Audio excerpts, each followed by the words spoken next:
Hello guys, ഇന്ന് date 30th June 2025 ആണ്. ഇന്ന് എൻ്റെ PSC സർവീസ് വെരിഫിക്കേഷൻ ഡേ ആണ് കേട്ടോ. അപ്പോൾ നമ്മൾ ഓൾറെഡി പോലീസ് വെരിഫിക്കേഷൻ കഴിഞ്ഞു. ഇനി നമ്മൾ PSC സർവീസ് വെരിഫിക്കേഷനായിട്ട് മലപ്പുറം നമ്മളുടെ PSC ഓഫീസിലേക്കുള്ള യാത്രയിലാണ്. KSRTC ബസ്സിലായിരുന്നു പോയിട്ടുണ്ടായിരുന്നത്. അപ്പോൾ നമുക്ക് ഡയറക്റ്റായിട്ട് ബസ് നമ്മുടെ ചമ്മട്ട ജംഗ്ഷനിൽ നിന്നും മലപ്പുറത്തേക്ക് കിട്ടും. അതുകൊണ്ട് തന്നെ ഞാൻ അവിടെ നിന്നാണ് കയറിയിട്ടുണ്ടായിരുന്നത്. തിരക്കും കാര്യങ്ങളും ഒന്നുമില്ലായിരുന്നു, സീറ്റൊക്കെ കാലിയായിരുന്നു. സുഖമായിട്ട് യാത്ര ചെയ്ത് പോകാനായിട്ട് സാധിച്ചു. എനിക്ക് ബസ് ഏകദേശം ഒരു 11:55 കൂടിയിട്ടാണ് കിട്ടിയിട്ടുണ്ടായിരുന്നത്. അതുകൊണ്ട് തന്നെ ഓൺ ടൈം നമുക്ക് സ്പോട്ടിലെത്താനും സാധിച്ചിട്ടുണ്ടായിരുന്നു. ഏകദേശം 2 മണിക്കായിരുന്നു സർവീസ് വെരിഫിക്കേഷൻ ഉണ്ടായിരുന്നത്. ഞാൻ ഏകദേശം ഒരു 1 മണി 1:15 കൂടിയിട്ട് എത്താം എന്നുള്ളൊരു ധാരണയിലാണ് ഈ ഒരു ബസ്സും ടൈമും ഒക്കെ സെറ്റ് ചെയ്തിട്ടുണ്ടായിരുന്നത്. അങ്ങനെ നല്ലൊരു ക്ലൈമറ്റും കാര്യങ്ങളൊക്കെ ആയിരുന്നു നമ്മൾ യാത്ര തുടങ്ങുന്ന സമയത്ത്. 1-2 മറ്റാവശ്യങ്ങളും കൂടി ഉള്ളതുകൊണ്ട് അതിന് കണക്കാക്കിയിട്ട് ഞാൻ രാവിലെ നേരത്തെ തന്നെ വീട്ടിൽ നിന്ന് ഇറങ്ങിയിട്ടുണ്ടായിരുന്നു കേട്ടോ.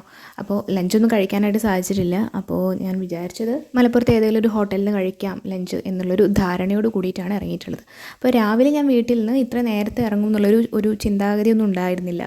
അൺഎക്സ്പെക്റ്റഡ്ലി വന്ന 1-2 കാര്യങ്ങൾക്ക് വേണ്ടി അത്യാവശ്യങ്ങൾക്ക് പുറകെ പോകാനായിട്ട് ഞാൻ കുറച്ച് നേരത്തെ തന്നെ വീട്ടിൽ നിന്ന് ഇറങ്ങി. പെട്ടെന്ന് തന്നെ ഏതോ ഒരു സ്പോട്ടിലെത്തിയപ്പോൾ പെട്ടെന്ന് ക്ലൈമറ്റും കാര്യങ്ങളൊക്കെ മാറി, നല്ല മഴയായി. നമുക്ക് ഷട്ടറും കാര്യങ്ങളൊക്കെ താഴ്ത്തിടേണ്ടി വന്നു. അങ്ങനെ ദീർഘമായൊരു 1.25 മണിക്കൂർ യാത്രയ്ക്ക് ശേഷം നമ്മൾ മലപ്പുറത്തെത്തി. മലപ്പുറത്ത് നമ്മൾ എത്തിക്കഴിഞ്ഞപ്പോൾ കുറച്ച് നടക്കേണ്ടി വന്നു ഒരു ഹോട്ടലിലേക്ക് കേട്ടോ. ആദ്യം കണ്ടൊരു ഹോട്ടലിൽ ബിരിയാണി അങ്ങനത്തെ കാര്യങ്ങളൊക്കെ ആയിരുന്നു. പക്ഷേ എനിക്ക് ഒരു ഊണ് കഴിക്കാനുള്ളൊരു മൂഡായിരുന്നു. അങ്ങനെയാണ് ഈ ഹോട്ടൽ തപ്പിപ്പിടിച്ച് വന്നത്.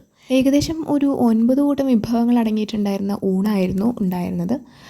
അതിൽ സാമ്പാറും പരിപ്പും തോരനും രസവും പിന്നെന്താ പായസവും എല്ലാം അടങ്ങിയിട്ടുണ്ടായിരുന്ന ഒരു മിനി സദ്യ എന്ന് തന്നെ പറയാം. ഇതിൽ സ്പെഷ്യലായിട്ട് എനിക്ക് തോന്നുന്നത് ഒരു മീൻകറി കൂടി കൊണ്ടു തന്നിട്ടുണ്ടായിരുന്നു.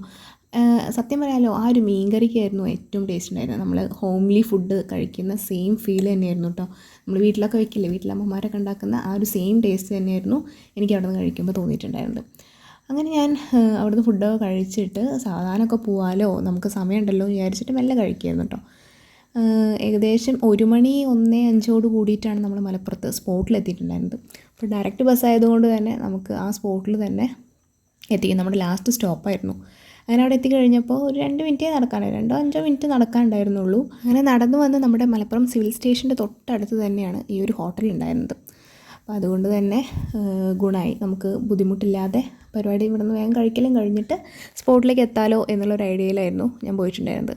നമുക്ക് വേണമെങ്കിലും നമ്മുടെ സിവിൽ സ്റ്റേഷൻ്റെ ആ ഒരു കോമ്പൗണ്ടിലുള്ള ക്യാൻറ്റീനും ഉണ്ട് കേട്ടോ. പക്ഷേ ഞാൻ ഇനിയിപ്പോൾ അവിടെ പോയിട്ട് തപ്പിത്തെറിഞ്ഞ് നടക്കണ്ടേ, നേരം വൈകിയാലോ എന്ന് വിചാരിച്ചിട്ട് ഹോട്ടലിൽ പോയിട്ട് കഴിച്ചിട്ട് പിന്നീട് ഫ്രീ ആയിട്ട് നമുക്ക് സിവിൽ സ്റ്റേഷനിൽ പോകാമെന്ന് വിചാരിച്ചു. അങ്ങനെ സിവിൽ സ്റ്റേഷനിലേക്ക് നടന്നു. ഉള്ളിലേക്ക് എത്തിക്കഴിഞ്ഞപ്പോഴുള്ള ഒരു ഏകദേശ വ്യൂ ആണ് നിങ്ങൾ കാണുന്നത്. നല്ല വാസ്റ്റായി കിടക്കുന്ന കോമ്പൗണ്ടാണ്. ഏക്കർ കണക്കിന് വിസ്താരമുള്ള വലിയൊരു പ്രദേശത്തിലാണ് നമ്മുടെ ഈ ഒരു സ്ഥാപനങ്ങൾ മൊത്തം കിടക്കുന്നത് കേട്ടോ. പലതരം സ്ഥാപനങ്ങളുണ്ട്, പോസ്റ്റ് ഓഫീസ് ഉണ്ട്, പിന്നെ അതേപോലെ തന്നെ സെക്രട്ടേറിയറ്റിൻ്റെ ബിൽഡിംഗ് ആണ് കേട്ടോ കാണുന്നത്. മലപ്പുറം ഡിസ്ട്രിക്ട് സെക്രട്ടേറിയറ്റ് ബിൽഡിംഗ് ആണ് നിങ്ങൾ കാണുന്നത്. നല്ല ഭംഗിയില്ലേ കാണാനായിട്ട്. എനിക്ക് ഭയങ്കര ഇഷ്ടം തോന്നി കേട്ടോ. ആക്ച്വലി സമയമില്ല, അല്ലെങ്കിൽ അതിൻ്റെ ഉള്ളിലൊക്കെ ഒന്ന് കയറി ഇറങ്ങാം എന്നുള്ളൊരു ആഗ്രഹമൊക്കെ ഉണ്ടായിരുന്നു. ഇവിടെയാണ് നമ്മളുടെ സ്പോട്ട് വരുന്നത്. നമ്മളുടെ കേരള PSCയുടെ ഡിസ്ട്രിക്ട് ഹെഡ് ക്വാർട്ടേഴ്സ് വരുന്നത് ഇവിടെയാണ്. ഇതിനുള്ളിലാണ് നമ്മളിപ്പോൾ ഇന്ന് വെരിഫിക്കേഷൻ അതിനുള്ള കേരള പബ്ലിക് സർവീസ് കമ്മീഷൻ്റെ ജില്ലാ ഓഫീസ് സ്ഥിതി ചെയ്യുന്നത്. ഏകദേശം ഞാനിവിടെ വന്നിട്ട് ഓൾമോസ്റ്റ് ഒരു 4 ഇയേഴ്സിൽ മുകളിലായി എന്നാണ് എൻ്റെ ഒരു വിശ്വാസം. കാരണം എൻ്റെ ഫസ്റ്റ് സർട്ടിഫിക്കറ്റ് വെരിഫിക്കേഷൻ ആയിരുന്നു ഞാനിവിടെ വന്നിട്ടുണ്ടായിരുന്നത്. ഡേറ്റ് 2021 മാർച്ച് 29 ആണ്. ഇത് ഇത്ര ഓർത്ത് വയ്ക്കാൻ കാരണം എന്ന് പറഞ്ഞിട്ടുണ്ടെങ്കിൽ എൻ്റെ ഡേറ്റ് ഓഫ് ബർത്തും അന്നാണ്.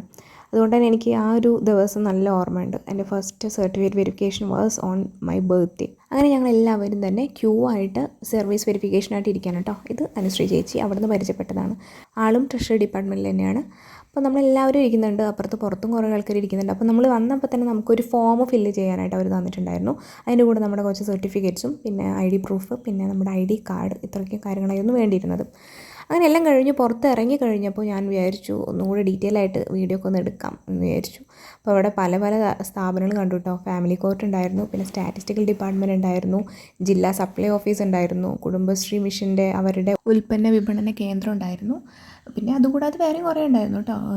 ഇറിഗേഷൻ ഡിപ്പാർട്ട്മെൻറ്റ്, മൃഗസംരക്ഷണ വകുപ്പ്, അങ്ങനെ ഒരുപാട് തരത്തിലുള്ള ഡിപ്പാർട്ട്മെൻറ്റ്സ് ഉണ്ടായിരുന്നു. നമ്മൾക്ക് സമയപരിമിതി ഉള്ളതുകൊണ്ടും അത്യാവശ്യം നേരം വൈകിട്ടാണ് നമ്മുടെ സർവീസ് വെരിഫിക്കേഷൻ തുടങ്ങിയതും കഴിയാനായതും. അപ്പോൾ അതുകൊണ്ട് തന്നെ ഒരുപാട് ലേറ്റായി. പിന്നെ വീട്ടിലെത്തുമ്പോഴും ഒരുപാട് ടൈം എടുക്കും എന്നുള്ളത് കൊണ്ട് തന്നെ ഞാൻ കോമ്പൗണ്ടിന് പുറത്തിറങ്ങി തൊട്ടടുത്ത് കണ്ടൊരു തട്ടുകടയിൽ നിന്ന് ഒരു ലൈം സോഡ കുടിച്ചു കേട്ടോ. ഇതാണ് തട്ടുകട. അപ്പോൾ ഇവിടെയാണ് നമ്മൾ ബസ്സിനായിട്ട് വെയിറ്റ് ചെയ്ത് നിൽക്കണ്ടേ. അപ്പോൾ തൊട്ടടുത്ത് തന്നെ ഒന്നും ബുദ്ധിമുട്ടില്ല, നമുക്ക് പെട്ടെന്ന് തന്നെ ബസ്സും കാര്യങ്ങളൊക്കെ കിട്ടി. അവിടെ നിന്ന് ഏകദേശം കുറച്ചധികം സമയം എടുത്തിട്ടാണ് ഒരു പ്രൈവറ്റ് ബസ്സിൽ ഞാൻ തിരൂരെത്തിയപ്പോൾ സ്റ്റാൻഡിൽ ബസ് ഒന്നുമില്ല, ഫുൾ കാലിയായിട്ടിരിക്കുക. ഇനി ഇതെപ്പോൾ വരുന്നുള്ളത് നമുക്കറിയില്ലല്ലോ. അങ്ങനെ കുറേ നേരം അതും ഫോട്ടോസ് എടുത്തു, വീഡിയോസൊക്കെ എടുത്തു. ഒരു പ്രാവുണ്ടായിരുന്നു എൻ്റെ ചുറ്റി പറ്റിയിട്ട് കേട്ടോ. അതിന് പിന്നെ കുറേ കഴിഞ്ഞപ്പോഴാണ് ഞാൻ കണ്ടത്. അതിനുശേഷം വീഡിയോ എടുക്കുമ്പോഴേക്കും അത് പോവുകയും ചെയ്തു.